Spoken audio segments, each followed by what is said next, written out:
All right, here we are back at the shop after our trip to California for Born Free 16, and something I like to explain to people is the things that happen in the background. After you do such a big project like we did for this Born Free 16 build, the culmination is attending the show. But once the show's over, it's like all of the time, all of the investment that you put into building such a cool bike and going and doing the show, all of a sudden you come back home and there's nothing. That's what I call the post-show slump. This one in particular was a little tough because on the way home from California, we got to the Mississippi state line and my vehicle started to overheat and discovered that the water pump was leaking. So for the last 8 hours of the drive, we had to stop every 100 miles to refill the water on the vehicle, just so that we could hobble this thing back home. We did get back home safely. While we were gone, the air conditioner at the house went out, the dishwasher went out.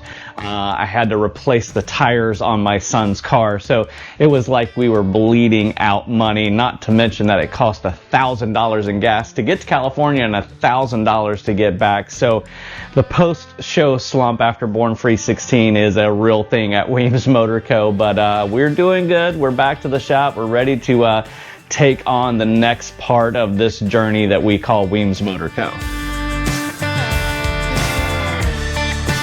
All right, so a lot of people have questions about how Born Free works. They've never been a Born Free invited builder, so I wanted to just give some quick behind the scenes things that happen at Born Free. Now, this year in particular, there were 32 builders that were invited, and not including the one person from the Built Well People's Champ who wins that gets added to that mix. Well, there was only one person this year that did not make it due to timelines and constraints, and being in a different country, this person wasn't able to get their bike there.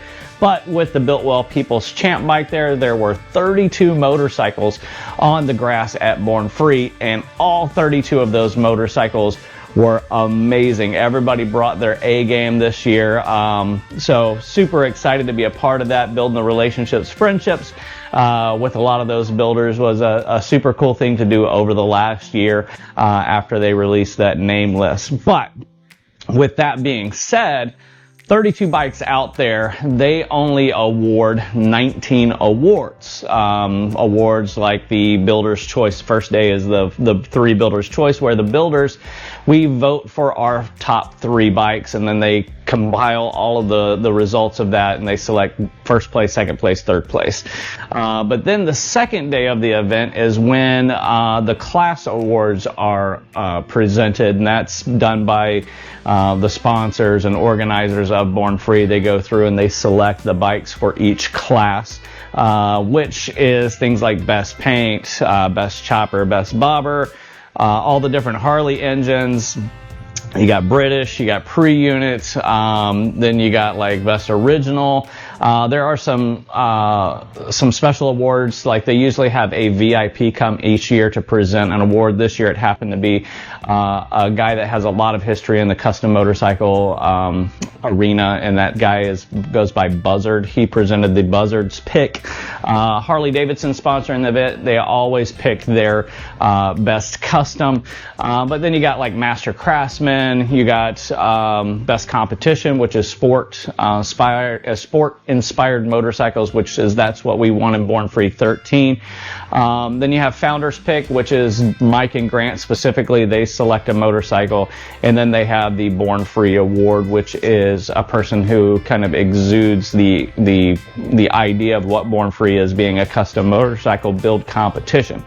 So 19 awards, 32 motorcycles. That being said, not everyone came home with an award, which is very humbling. Number one, that I would receive award best pre-unit, but my heart also goes out to all of those guys who, just like me, took the last year of their life, all of their finances, all of their time, and just put it into this project. So my heart goes out to those guys who didn't bring home anything, but They did build some amazing motorcycles. Congrats to them. I always say that regardless if you bring home a piece of wood, and that's just simply the plaque that you receive, regardless if you bring home an award, you are a winner because you are part of a core group of people from all of the world that has been selected to compete in this competition. So congratulations to those guys. But that being said, not everybody came home, and I'm sure those guys post-show slump is probably a little bit more tougher than what it is for us here at Weems Motor Co.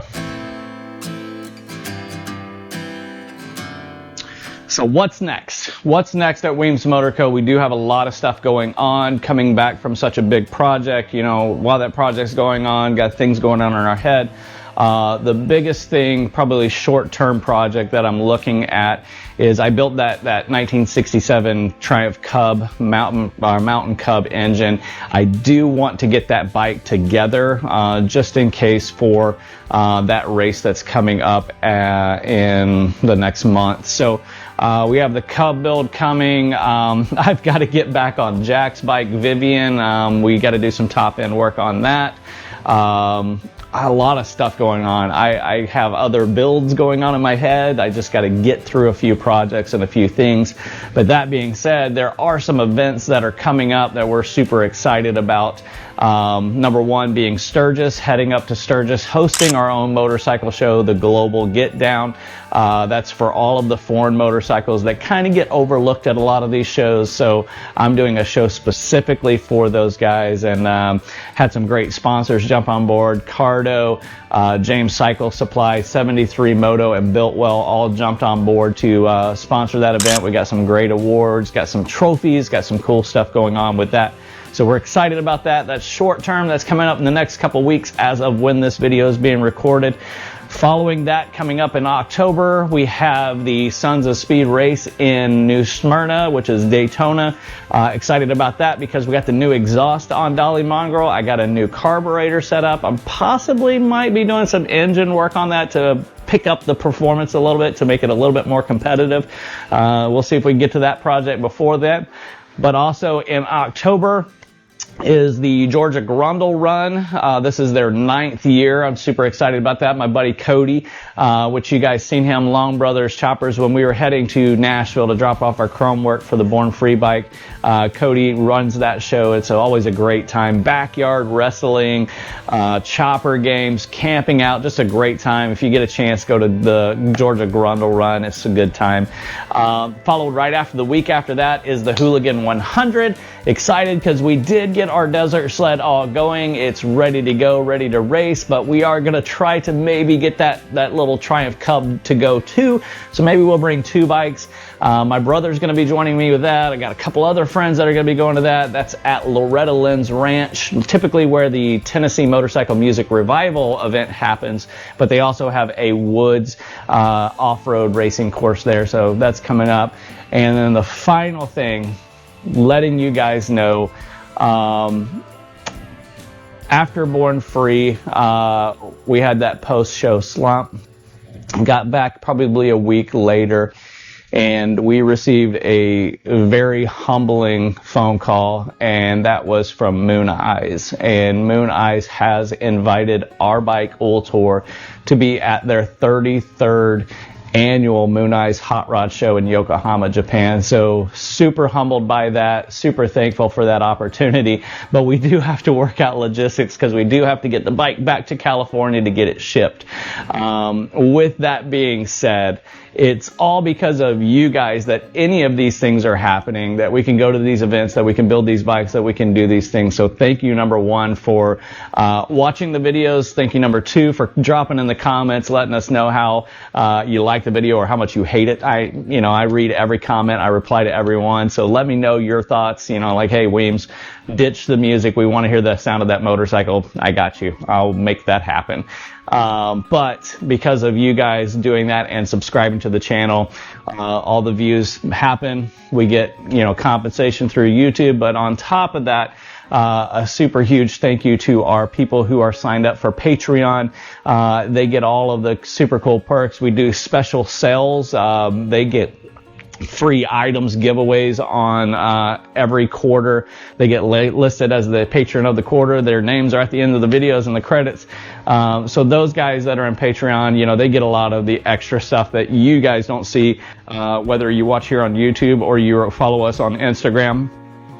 So they get a lot of the behind the scenes things and really as it's happening. So if you feel so, go check out Patreon, get joined up for that, support us in that way.